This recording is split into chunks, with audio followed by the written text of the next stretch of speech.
Everything Ever All at Once is an indie film that stars that kid from the Goonies. Now he's in his 50s. Data or the Goonies. Oh yeah, that's where I remember him. Yeah. From what I heard, And they were originally going to cast Jackie Chan as him, but then Jackie Chan was busy with something else. I'm not sure. The main star of this is Michelle Yeoh, and obviously, Young. honestly, even I'm not sure, but again, that was kind of the thing that was going to be on my radar because she was gonna be in it, and it's as crazy as you think it is. Just leave it to the directors of the Turn Down for What music video and Swiss Army Man to create this weird multiverse, the movie about the multiverse. Yeah. And have it actually be kind of very coherent, surprisingly. Yeah. It might require, this is my second time watching it, it might require some repeat watchings in order to understand exactly how things work, like why characters do certain things.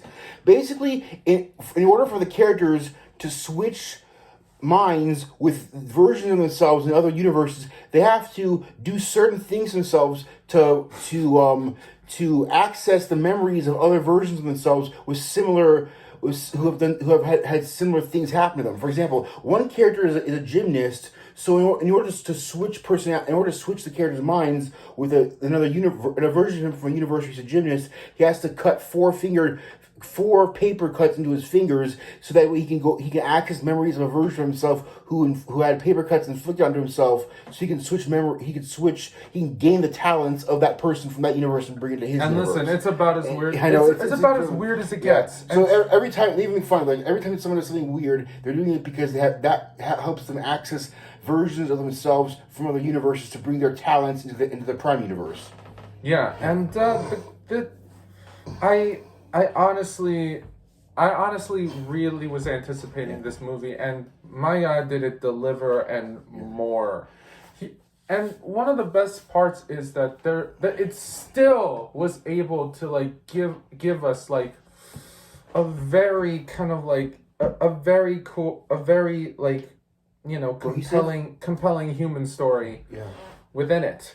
Yeah. So it's like So the story involves Michelle Yeoh's character, Kim Quang, that guy character from Goonies. Evelyn, and I'm just gonna call him Data from Goonies. That's easy to remember. Her husband. Well, he plays her husband, or Short Round from Indiana Jones. And the thing about this is that they're going through a divorce.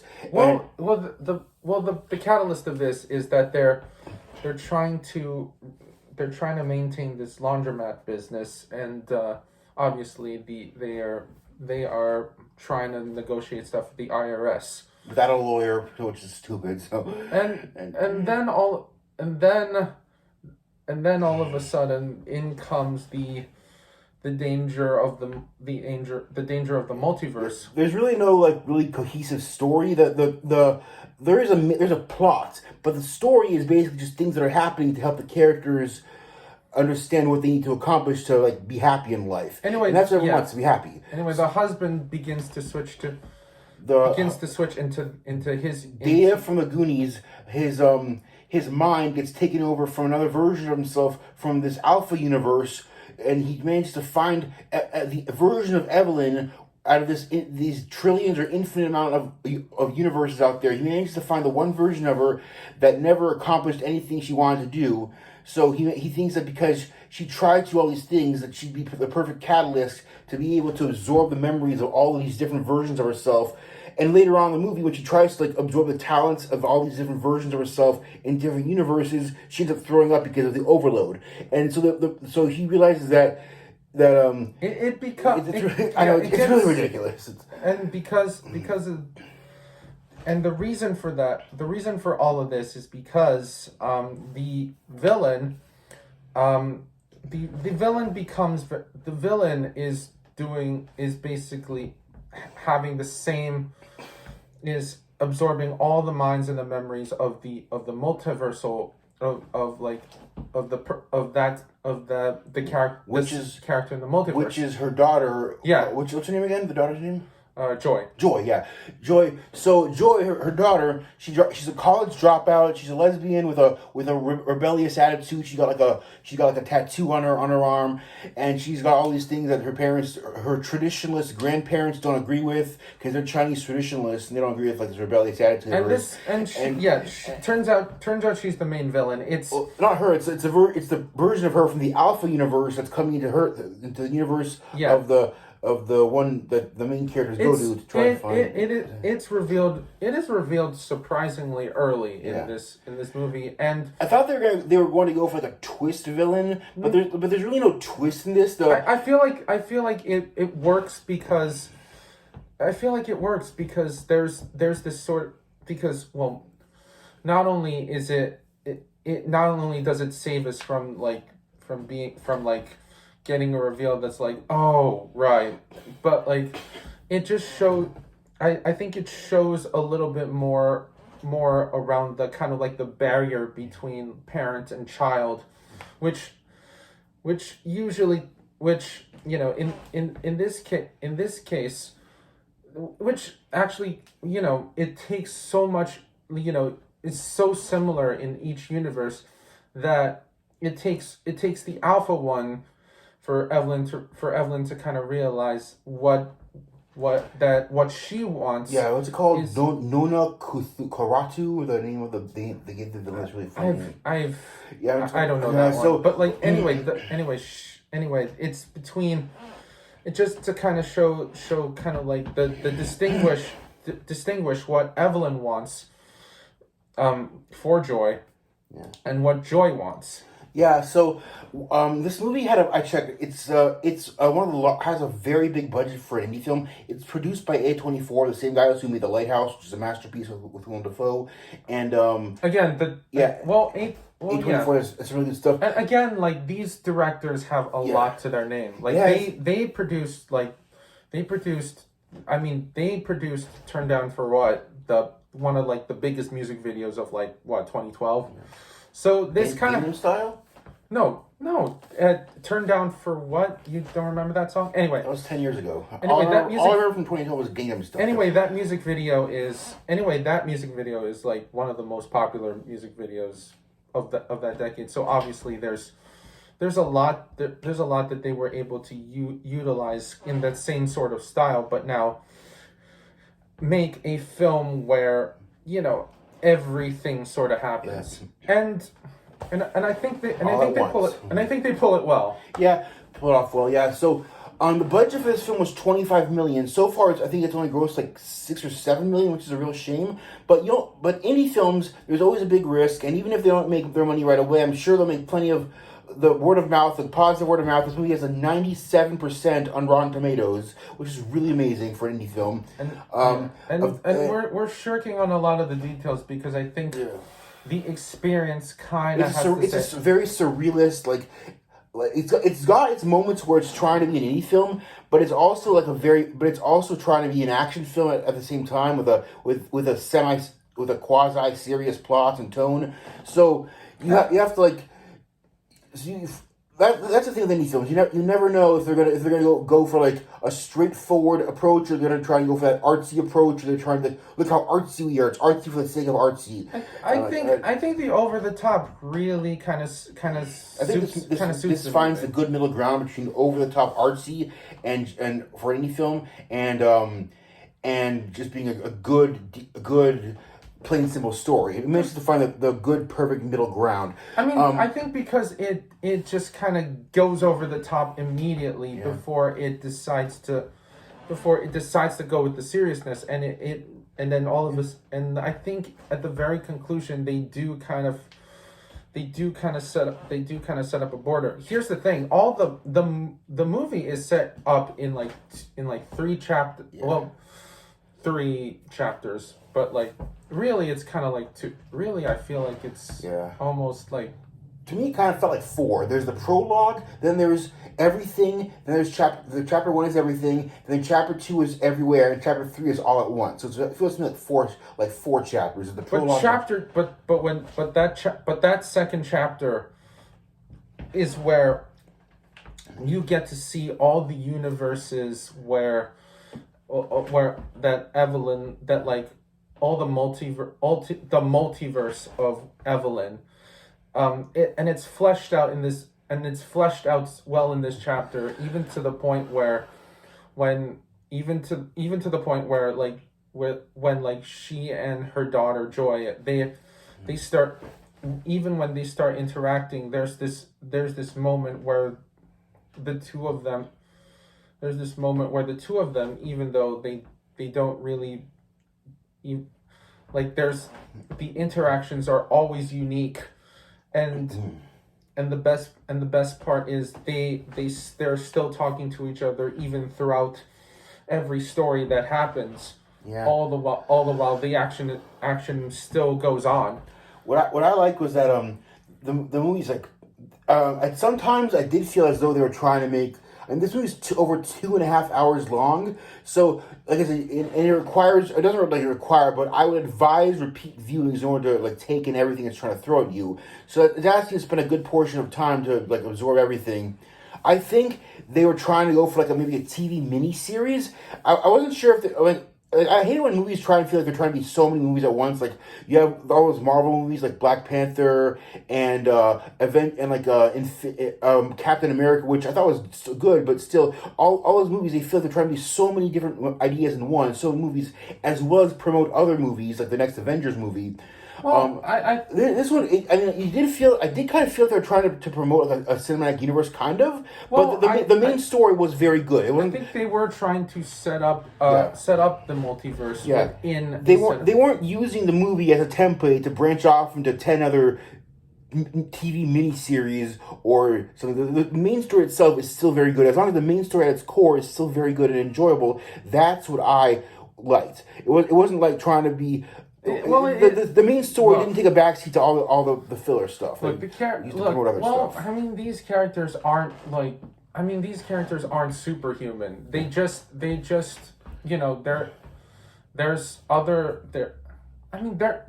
human after all. Like they're not like superhuman people. Except that Data from the Goonies, I read that he was actually a stunt choreographer for over a decade in Taiwan.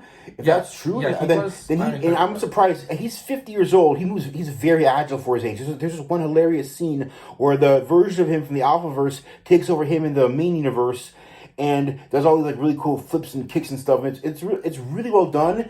And if it was actually him the entire time, I'm surprised.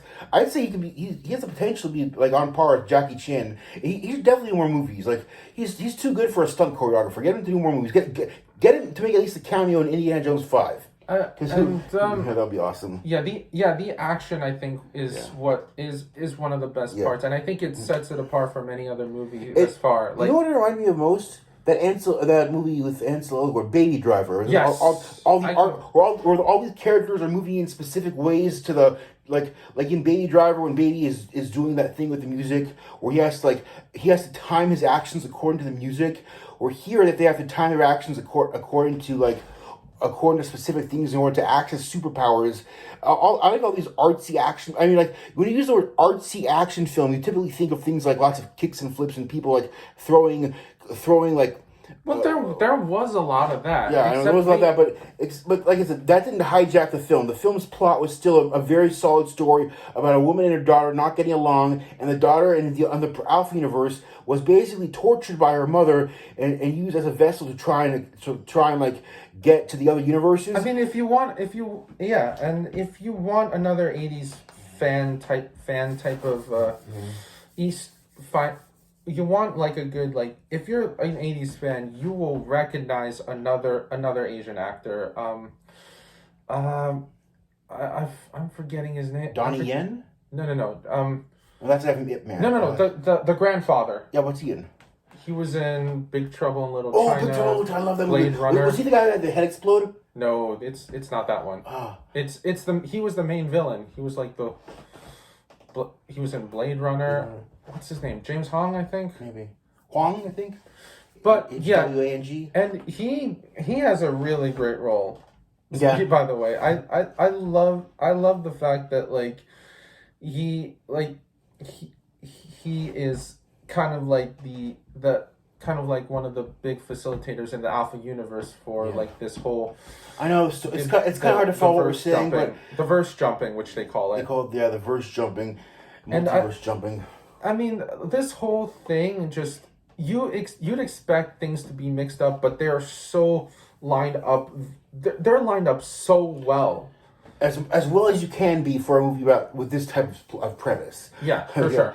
I mean, you can't. I mean, they're lined up well, and everything's relative. You mean like you can't for a normal person who watches this movie isn't gonna be able to probably understand, like I said, on the first viewing. They're gonna have to probably look up Wikipedia articles or watch at least a second time, like I did. I understood it because I'm a fan of sci-fi and multiverse and the multiverse theory and stuff like that.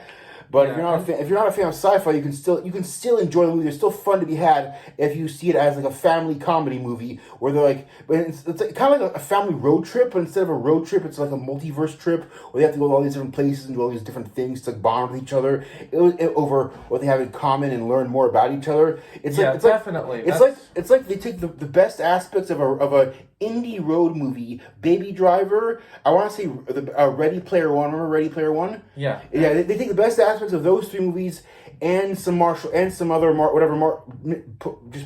whatever martial arts Hong Kong martial arts film you want to put in there. Mix them all up, and that's what you get here. So that's I know I say this because we've been looking at a lot of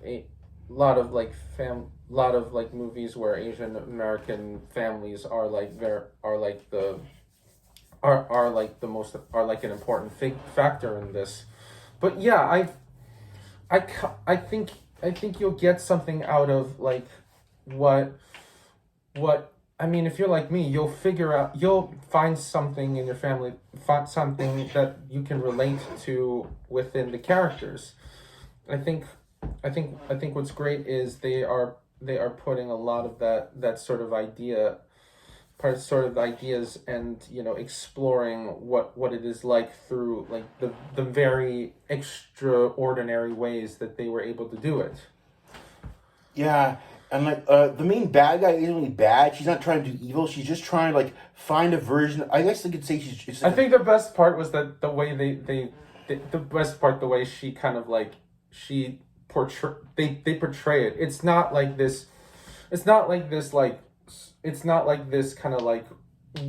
It's not just kind of like this weird black hole or like just some weird sky beam. It's a bagel. They call it the everything bagel. I think I love that because like, and I feel like more, there's this bagel. It's a black hole and it's sucking up all the negativity. And in order to stop it, the woman has to come to terms with the fact that her daughter she's never going to have a perfect daughter. Because one of the side plots was throughout the movie we saw what her life would be like if she never married her husband. Because she's kind of like a hypocrite. She herself was a very rebellious teenager, and she walked away from her parents and got married to Data from the Goonies or whatever his name is.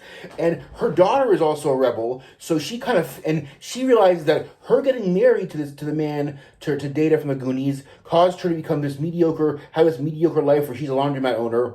But if she didn't get married to him and she stayed with her parents, she could have become a martial arts grandmaster who was cast in tons of movies and got very famous. And she saw all these different versions of herself where she didn't marry her husband and her life was better for it. So you can kind of see that she feels conflicted, that she doesn't want her daughter to grow up to become a rebel like she did because all that did was cause her pain. But at the same time, she wants to let her daughter have her own individuality. And at the very end, she learns to stop blaming others for just because she wasn't able to have the perfect life that she wanted.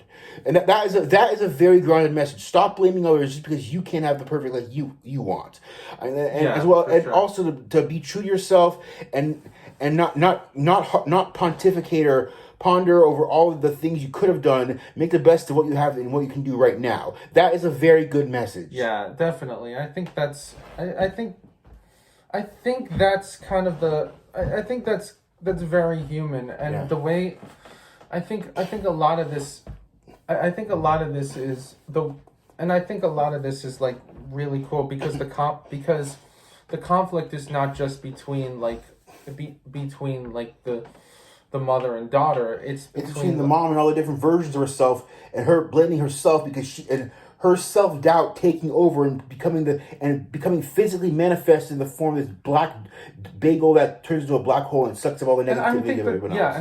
and I think the reason why it's great because like I think the daughter because I don't think she was really willing to have the I think at the end she didn't just try and hold her daughter back and try and convince her not to be like not to like to do that.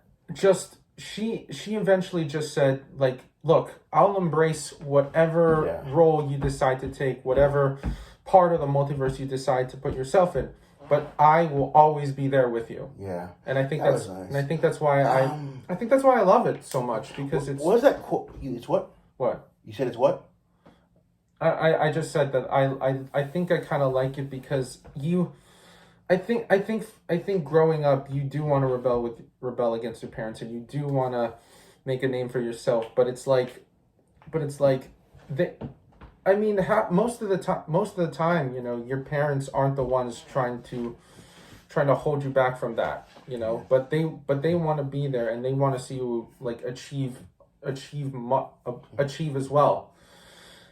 I know it's not like that with every family unit, but I feel like but it's something that like I think was that I'm surprised that they were able to pull that off so well. Yeah. And there's that one famous quote from this show. I'm not sure it was. I think it was Confucius. He who blames others has a long way to go. He who blames himself is halfway there. He who blames no one is already there. Do you know who else has said that? Was that Confucius? I think it makes It makes sense that you throw in a bunch of Chinese proverbs to like try and I think like that there was a lot of proverbs about like taking accountability for your actions and not like pondering over the negative stuff in your life. There's a lot of that in like all those in like all those proverbs and like Korean and Chinese proverbs. Yeah. So yeah, that's a if anyone can tell me where that quote is from, I'll probably just Google it. But yeah, that's a good quote. And it's on: "He who blames elders has a long road ahead. He who blames himself is halfway there, and he who blames no one has already arrived." That's it. Yeah. Any Pretty final much, thoughts? yeah, that's pretty much what I can say about this movie. It's Cool. Yeah. Very well, and I'm looking forward to seeing the Quang Hu, whatever his name is, the guy from the Goonies and Indiana Jones and Temple of Doom. I'm looking forward to him playing more roles, especially considering how agile he is and how talented he is. Yeah, and I just hope this movie does really well because it's I hope it at least breaks even. $25 million. It's yeah, for sure. yeah.